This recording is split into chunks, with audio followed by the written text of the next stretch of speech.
I'm Scott Weiss, General Partner here at Andreessen Horowitz, and I'm here with Ben Kaufman, the CEO of Quirky. Topic today is the connected home and Internet of Things, and just wanted to kick that off a little bit with, I think Chris Anderson had this great quote of who left his job at Wired to go chase a drone company. And the quote was, hey, I'm taking advantage of the peace dividend from the cell phone wars. I think drones, toys, and many of the connected home products have benefited from these, the preponderance of sensors and, cheap batteries and cheap processors. And so now we're sticking them into just about everything. In fact, I saw a moisture sensor on a dog bowl the other day, and I wondered, kind of, have we gone too far? And so, Ben, your company has, developed a number of connected home products, and I wonder if you could just kind of lay out the landscape a little bit as you see it, and we can go back and forth from there. Sure. Yeah, we jumped into this about 18 months to 24 months ago. Not necessarily sure of what we were jumping into, but what we saw, we're a community invention site, so we saw about 24% of community ideas being products that have radios built inside of them. We knew we needed to do something about it. So, kicked off a partnership with GE and attempted to both build products in the space, but also start thinking about a platform that was truly, customer friendly. Yeah, I think one of the problems is that everybody had their own app. And it's not like you're going to have a kind of a separate garage door app or a separate, kind of oven app. It would be great if these things kind of worked in concert. Have you found that there's kind of, natural product families when you think about the connected home, like the security app that does 4 or 5 things, or the lighting app? Like how do you think about how to group the various products and like maybe give you some indication of which ones you think are kind of slam dunks and which are kind of we're still in debating about, and other ones that are kind of have failed and why. Just want to kind of get talking about it. Yeah, I mean, it's actually a really hard retail and merchandising problem, because on one hand, no one walks into a retail store and says, I want to buy a connected home. Instead, they go in and they say, I want a thermostat, or I want a light bulb, and they buy, they wind up with a connected home, one product at a time. So on that side of the coin, it does make sense to have a lot of disparate apps, because it's just a much easier story to tell.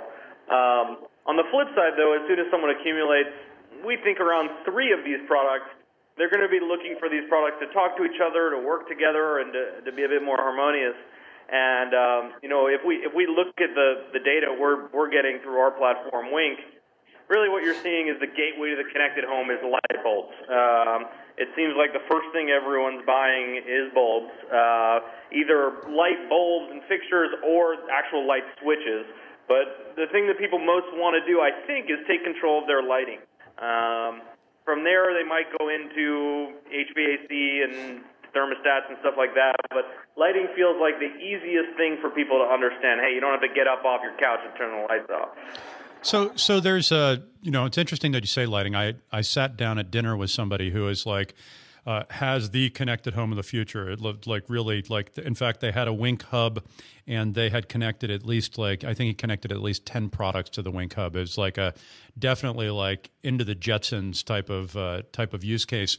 And some of the use cases were these recipes, or I think you guys call them robots, where like maybe his up bracelet can tell when he goes to sleep and when he wakes up, and that was kind of a recipe for when he goes to sleep, make sure the garage door closes, make sure the oven's off, make sure all the lights are off, and when he wakes up, like the downstairs lighting automatically goes on. Do you think that kind of use case is going to be kind of a normal, like for normals, where they're actually going to set up recipes and robots to do all these crazy things? Or how do you envision the people interfacing with the connected home? I think you have nerdy friends. I think that the reality of it is, I don't think the average user in the middle of the country is going to be setting up robots or recipes or whatever techie word we put on it. What's going to happen, though, is we can start to get really smart, right? So if we see that you have motion sensors and light bulbs, we know that by chance what you would probably want to do is when you walk into a room, have the lights go on, and when you walk off, have them off. You are more than 100 feet away from your house. Chances are you want your garage door closed. So I think what you're going to see is things that we are right now setting up ourselves and calling recipes or calling robots are going to become things that are programmatically sort of learned with, the human behavior that normally goes along with collections of product. Got it. So the motion detector for being in the room seems like an easy one. The garage door opener we talk a lot about because it's one of those niggling things of I've left the house and did I open it? Was it closed? What have you?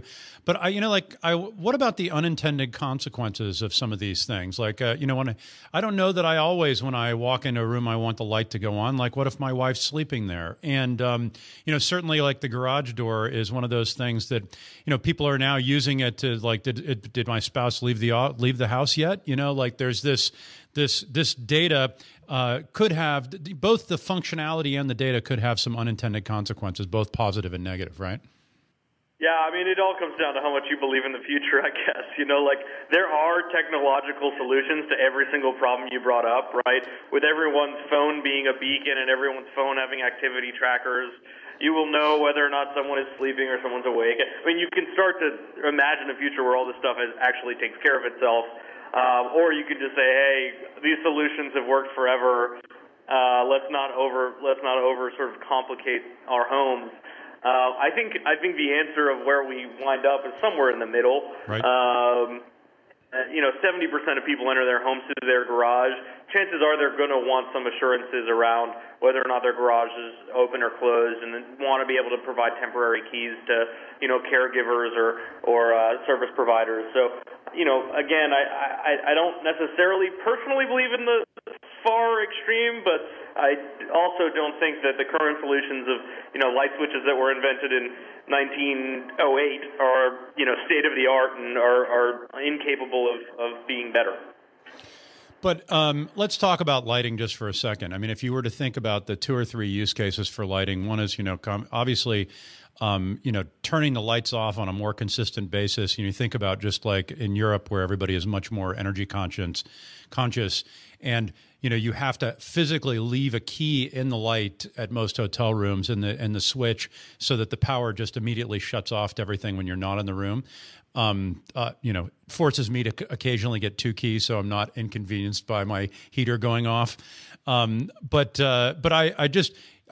one of the things that I think people miss in the lighting and kind of the sensing is just how much energy is going to be saved. And I know that you have an air conditioner that's quote smart, and one of the key features is this issue of saving the time that it's on for only when you're actually physically either there or on your way there. To cool down the place. So, I guess how much of this is convenience versus how much is, kind of we need to start saving electricity and how would you parse that? Yeah, it's really interesting. I mean, I think a small part of it is the lazy factor of just, not having to get up off the couch, but I think people are actually starting to really see, the benefits of the energy-saving parts of ecosystems like this. I mean, when your light bulbs last 22.3 years, you're a lot less worried about, how often you have to change the bulbs, and a lot more worried about what do these bulbs look like, and will they, fit the changes in decor I have, planned for my home, and so on and so forth. I think, I think California is leading the way in a lot of this. We're building a small office out there, and there's a new California law that says all offices that are being built need to have light sensors and motion sensors in every single room, and if a room's not being used, the lights need to be off or at least dimmed to a certain level, and there's all sorts of energy usage guidelines. We actually used it for a test bed for our products to see if, our products, which were designed for the residential world, can sort of live up to the commercial code and actually, meet all of these energy requirements. It turns out they do.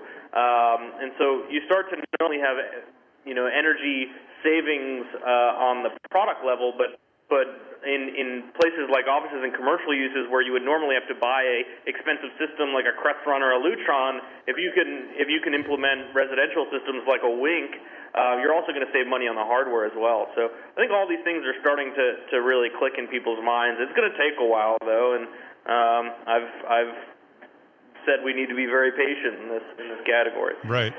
So what is the if some people are out there listening and wondering, kind of what's the closest thing to the Jetsons as far as the products that you're seeing coming down the pipeline? When I think about the Jetsons and the robots and the, like I push a button and out comes my scrambled eggs and bacon and some coffee. Like I have a coffee machine at home. I have to clean the milk thing out twice a day. But like, how close to the Jetsons are we? And like, what do you see products around the corner that would give me kind of a Jetson-esque feel? Yeah, I think we have a little ways to go in the appliance world. There aren't self-cleaning appliances outside of obviously the self-cleaning oven that exists. There's no laundry folding robot or anything like that. But there are some really cool solutions coming out there on countertop appliances.